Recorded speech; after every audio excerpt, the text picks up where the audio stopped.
What is the first thing that comes to your mind when you hear the word Nintendo?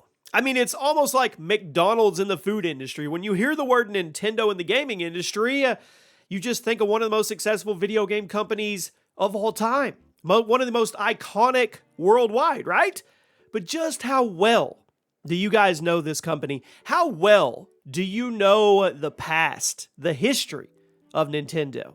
Well, after this video today, if you stick with me through the whole thing, you're going to know it very well. Welcome to the page, everybody. Chaos. Today, we are going to go over 20 crazy Nintendo facts that there's a chance you didn't know every one of these. So watch all the way through the entire video. You let me know in the comments how many of these you actually did know and how many of them actually shocked you. Be sure to drop a like on the video if you like these fact videos in the gaming sector. We can do more. You just give me suggestions. And let's get started.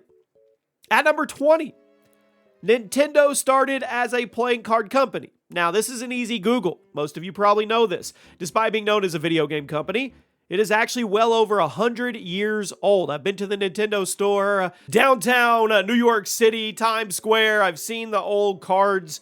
I can verify this. It actually started out as a playing card manufacturer in the late 1800s. That's right. Western times, guys. Seriously. They eventually moved into board games and then various toys, but the company was over 70 years old by the time they actually made their first video game. And they've obviously never looked back since. But now you know that Nintendo was making games long before video games were invented. How does that make you feel? Fact number 19. Mario's original name was not Mario. It was Jumpman.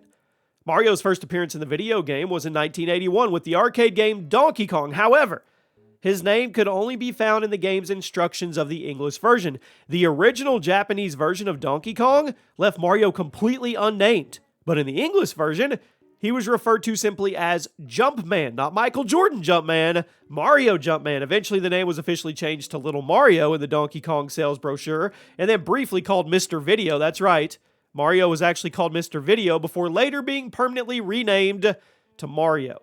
The lack of a solid name stemmed from the fact that nobody involved with the game had any idea that it would end up being so popular. But once it became clear that the character was here to stay and everybody was attached to him, the team settled on a permanent, simple, and recognizable name for their new mascot. Could you imagine him being called anything else? What if his name was Lewis? What if his name was Harold? It has to be Mario. Fact 18. Nintendo hated the Game Boy. Following the success of the NES, Nintendo wanted to branch out. They wanted to make a handheld gaming device, but according to numerous development reports, many of the engineers at that time thought this thing was terrible. Many Nintendo employees nicknamed it the Dame game. Dame was the Japanese slang for useless or hopeless. The Game Boy ended up being a huge success, of course. It proved all the haters wrong, but who would have thought that the original Game Boy haters were actually engineers that worked for Nintendo themselves? Fact 17. The Mario Bros. Power-Up sound was an accident. Everyone knows the iconic sound that Mario makes when he picks up a mushroom, but did you guys know that sound was completely accidental? It was not planned. The game's composer made a mistake while recording the soundtrack, but the team absolutely loved it. They loved it so much they incorporated it into the gameplay. It's now known as one of the most iconic sounds in gaming history. Tell me another iconic sound from any video game that is up there with the power-up sound. Fact 16. The NES was the best-selling console of all time. Shouldn't be too shocking that the Nintendo Entertainment System was hands down the best-selling console of its time, and it's largely credited with ending the video game crash of the 1980s. As of 2023, the NES has sold over 61 million units, absolutely destroying just about every other game machine release prior. The only one that even comes close is the Nintendo Game & Watch, which launched 3 years prior and sold about 43 million units. But even to this day, the NES is the 13th best-selling gaming console of all time. And it absolutely stomped some future Nintendo consoles like the GameCube, the Wii U, and yes, even the N64. Fact 15. Speaking of the GameCube, it wasn't going to be called the GameCube. It was actually going to be called the Dolphin. Have you ever wondered why the most popular GameCube emulator is called Dolphin? It's because it's actually a reference to the console's original name. The system, announced in 1999 under the codename Dolphin, and many of the hardware pieces also had a fun animal-themed codename, such as the CPU codename Gecko, and the graphics processor was codenamed Flipper. In August of 2000, Nintendo re-announced the console as the GameCube to go along with its cube-shaped appearance, but the original name lives on in retro gaming community. Fact 14. Nintendo partially owned the Seattle Mariners. Yeah. During the early 90s, Major League Baseball team Seattle Mariners was in a lot of financial trouble. Desperately needed a big investor in order to avoid a buyout. And a few days before Christmas of 1991, a deal was struck between the team and Nintendo. Yeah, the game developer bought a majority stake in the team, reportedly as a way to say thank you to the state of Washington for helping Nintendo find its footing in America. Nintendo paid $100 million for the Mariners and another $25 for reorganization of the team, ultimately resulting in Nintendo holding a 60% stake in the Seattle baseball team. Now, the deal was facilitated by Hiroshi Yamauchi, and that was Nintendo's owner at the time, who reportedly had zero interest in baseball, but simply wanted to help the team out and juice the Washington state economy as a favor after how much they helped Nintendo. In early 2023, Nintendo sold most of their interest, but they do retain a 10% stake in the team to this day. That's actually pretty cool. Fact 13. The N64 was originally going to be disc-based. Now, the PlayStation made great strides in the gaming industry by moving things from cartridges to discs, which they were capable of much more storage and were obviously a lot smaller. Disc-based media was the future, but Nintendo, they chose to use cartridges for their 5th-gen console, the Nintendo 64, but originally, they were actually going to jump on the disc-based bandwagon, but Nintendo ultimately decided to go with the beefed-up cartridge system due to their uncertainty surrounding the new technology. And this wouldn't be the last time Nintendo was hesitant to use more future-proof tech in their consoles. The N64 was a huge success, and technically it was an impressive machine, but the decision to stick with cartridges instead of moving to disc-based media actually pushed some third-party publishers away during the 5th console generation. I would say that's their loss. Fact number 12. Mario was originally a licensed game. As I mentioned earlier, Mario's original name was Jumpman, but that change came after a previous idea for the game fell through. Originally, the Donkey Kong arcade game that created the entire Mario franchise was going to be a licensed game based on the classic cartoon Popeye the Sailor Man. Mario would have been Popeye, Donkey Kong would have been Bluto, and the point of the game would have been to rescue Olive Oyl. When Nintendo was denied permission to use the Popeye characters, they changed course. They made a cast of originals. So just think, if Nintendo had actually landed that Popeye deal back in the 80s, we probably never would have gotten the Super Mario franchise at all. It wouldn't exist. Fact 11. The Switch's codename was the NX. Now, some of you may have known this one, but for the longest time, Nintendo would only refer to the Switch as the NX. Following the failure of the Wii U, Nintendo needed a new console to replace it as soon as possible. The rumors of a new system called the NX started spreading around the internet like wildfire. I mean, it was to the point that many of us thought the console was actually going to launch as the Nintendo NX. Sounds pretty cool. The new console was publicly announced in 2015 as codename NX, and it wasn't until late 2016 that the name Switch was ever said publicly. The reason behind the codename was simple. It was the 10th Nintendo console, and the Roman numeral for 10 is X. So you have the Nintendo NX. Fact number 10. The NES and the Famicom were technically different. Here's another that some of you may have known, but others may have missed. Not only is the NES known as the Famicom in Japan, but the Famicom and NES are actually technically two different consoles. Nintendo released the console in July of 1983 in Japan as the Family Computer, commonly referred to as the Famicom. And after its success, Nintendo wanted to test it out in other markets. They redesigned the machine to look more like a game machine, and they released it in North America in 1985 as the Nintendo Entertainment System, or NES. So releasing the console in North America, it was a huge risk due to the gaming industry crash just a couple years prior, but the NES was a success. It's one of the main reasons the Western games industry actually exists today. Fact number 9. Kirby wasn't the original protagonist of the Kirby series. Kirby is one of the most adorable characters in gaming history, and his series of 2D platformers are some of the most influential ever made. But originally, the character you were controlling was not named Kirby. The first Kirby video game was Kirby's Dream Land for the Game Boy in 1992, but originally, the game was going to star a pink puffball named Popo. Yeah, Po. Actually, Po. 3 Po's. P-O-P-O-P-O. Po.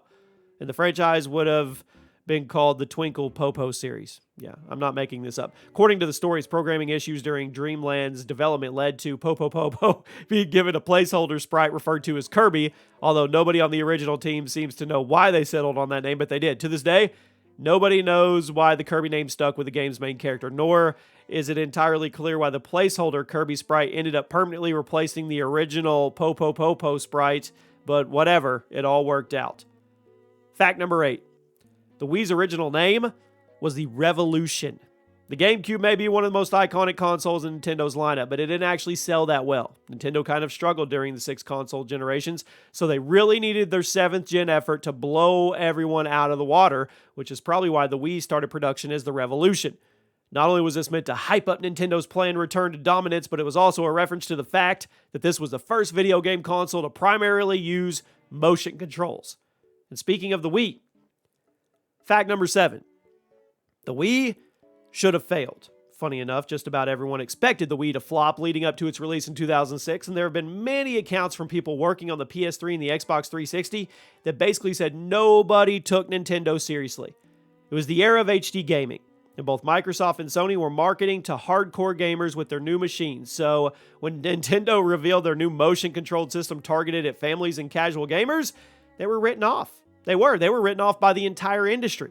But ironically, the Wii ended up destroying the PS3 and 360. It sold over 100 million copies and largely restored Nintendo's reputation as the number one name in gaming, all because of the Wii. Fact number 6. The Game Boy Advance was the first rechargeable Nintendo console. This may be hard to believe, but there was a time when handheld consoles actually required disposable batteries to run. The original Game Boy required 4 AA batteries, while the Game Boy Color managed to get that down to 2 AA batteries. It wasn't until the Game Boy Advance that Nintendo actually built the machine with a rechargeable battery, which was a massive improvement, and it helped push the system even further into the mainstream since you wouldn't have to keep burning through batteries to use it. Fact number 5. Pokemon is not the original name. I know Pokemon isn't technically a Nintendo property, but since they publish all the games, we're going to put it on the list today. The Pokemon franchise was originally called Pocket Monsters, and it all started with the original video games Pocket Monsters Red version and Green version. The franchise's tagline was quickly shortened to just Pokemon, and the original games were re-released as Red and Blue. They changed the name from Pocket Monsters to Pokemon, and it was a good idea because it not only gave the franchise a recognizable and snappy title, but it also got the word monster off the box, as this likely would have pushed some parents away from buying it for their kids. I know it sounds silly now, but remember, this was the 90s. The world was a lot more innocent back then. Fact number 4. The GameCube was the first home console with a carrying handle. One of the benefits of having a video game console is the fact you can easily throw it in your backpack and take it to a friend's house, and Nintendo was banking on that during the GameCube's development. In fact, they were so confident that people were going to travel with it, they made it the very first ever video game console with a carrying handle. Now, honestly, I think it was a brilliant move. It was, because the GameCube's rather compact design made it perfect for taking with you on the go. And if you were a GameCube kid, you probably took it to your friend's house. Fact number 3. The NES Zapper was originally called the Beam Gun. I kind of like it. The Duck Hunt Zapper is one of the most iconic video game accessories of all time, but Nintendo initially was just going to call it the Beam Gun. Not only was this name super boring to a lot of people, but it also had the word gun in it, which may have angered parents who bought their kids the family-friendly game console. And it was also to comply with the 1988 U.S. law that declared that toy guns had to be unmistakably distinct from real guns. The name was changed to the Zapper, and surprise, surprise, it was a bestseller. Fact number 2. The Nintendo DS was going to have 2 Game Boy cartridge slots. One of the coolest features of the original DS was the fact that it could play Game Boy Advance games, which made it really easy to transition from one console to the next. As you probably know, the original DS had 2 cartridge slots, one on the top for DS games, one on the bottom for Game Boy games, but originally the plan was to have 2 Game Boy slots.